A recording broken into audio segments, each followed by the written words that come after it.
का पीछे तार मौजूद होती है, हम तार को काट के जोड़ लगा देते हैं। यही चीजें होती हैं। सिपलेट के अंदर है, इसी तरह तारे काट जाते हैं।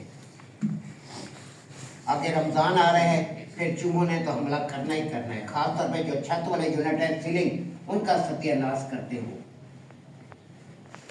हार्ड तारे नहीं खाते, जो कंट्रोल की तारे नरम नरम वो खाते हैं।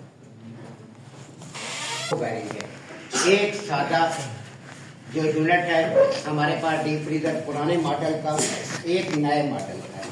पुराने जो मॉडल का डीप फ्रीजर है उसके अंदर दो लाइटें हैं, एक मेन की तार है और एक हमारे पास जो तार है वो आउटपुट, ये देखिए इसके अंदर इस तरह उसके अंदर सुपर कूल स्विच का ऑप्शन नहीं है। ये दो लाइटें होंगी, एक ग्रीन होगी एक रेड होगी। लेकिन जो आपके पास लेटेस्ट मॉडल है उसके अंदर तीन लाइटें होंगी, एक रेड होगी, एक ग्रीन होगी, एक येलो होगी। उसके अंदर एक स्विच आ रहा है। आजकल ये फ्रिज के अंदर भी आना शुरू हो गया है। नए मॉडल के फ्रिज के अंदर सुपर कूल स्विच का ऑप्शन आ गया है। अब इसके अंदर पॉइंट है, फॉर एग्जाम्पल 4 नंबर, 6 नंबर और 3 नंबर। अब यहाँ पर हमारे पास दो लाइटें आ गई, रेड लाइट और साथ हमारे पास आ गई green light. Red light power को शो कर रही है, ग्रीन लाइट ऑटो को शो कर रही है। फिर वही चीजें हैं जो पहले आपको समझाई गई हैं। कंडेंसर फैन मोटर लगी होगी,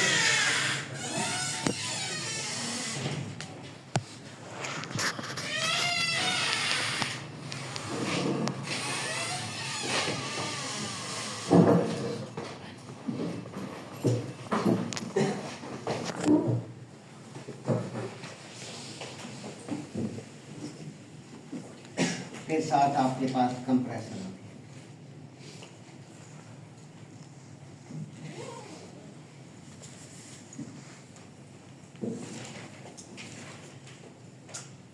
डेनफास का कंप्रेसर होगा तो ओवरलोड बैर नहीं होगा, इंटरनल होगा। अगर कोई और कंप्रेसर है तो फिर ओवरलोड एक्सटर्नल होगा। अब यहाँ थर्मोस्टेट स्विच में 3 नंबर जो पॉइंट है इसको हमें देखना होता है कि जब थर्मोस्टेट स्विच को हम बंद करें, 4, 6, 3 तीनों राब्ता खत्म कर दें, फिर हम 3 से तार उठाकर ग्रीन लाइट में हम दे देंगे। अगर 4 और 3 के दरमियान राब्ता बहाल रहता है, फिर ऐसी कल मैंने ये सारा समझाया है हीटर के टाइम। अगर 4 और 3 के दरमियान राब्ता बहाल रहता है, फिर 3 से हम तार नहीं उठाएंगे, फिर आपकी ग्रीन लाइट रोशन रहेगी। तो ऑटो पे आपकी लाइट बंद होनी चाहिए, फिर हम 6 से तार उठाएंगे। अब मेन की तार वही वायरिंग है जो पहले आपने की है। ये आम डीप फ्रीजर जो पुराने मॉडल का है उसके अंदर ये वायरिंग है। मेन की तार आई, मेन की तार पावर लाइट में, मेन की तार आपकी थर्मोस्टेट स्विच में। अगर 6 और 4 और 3 के दरमियान राब्ता खत्म हो जाता है, फिर 3 से तार उठाकर आपने ग्रीन में दे देनी है। आपके 4-6 नंबर पॉइंट से तार उठाएंगे, आप इसे रिले में दे देंगे। यहीं से तार उठाकर कंडेंसर फैन मोटर में, और यहाँ से तार स्टार्टिंग और रनिंग।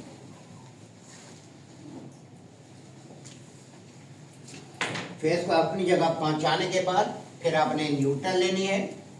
न्यूट्रल ओवरलोड में यहीं से आपने जहां जहां आपको न्यूट्रल देनी है आप न्यूट्रल दे देंगे। डीप फ्रीजर में आमतौर पे कैपेसिटर लगा होता है क्योंकि हाई बैक प्रेशर इसको बनाया जाता है। अब इलेक्ट्रॉनिक रिले है तो फैन कैपेसिटर लगा देंगे, एक सिरा इधर और एक सिरा दूसरी साइड पर रास्ता लगेगा।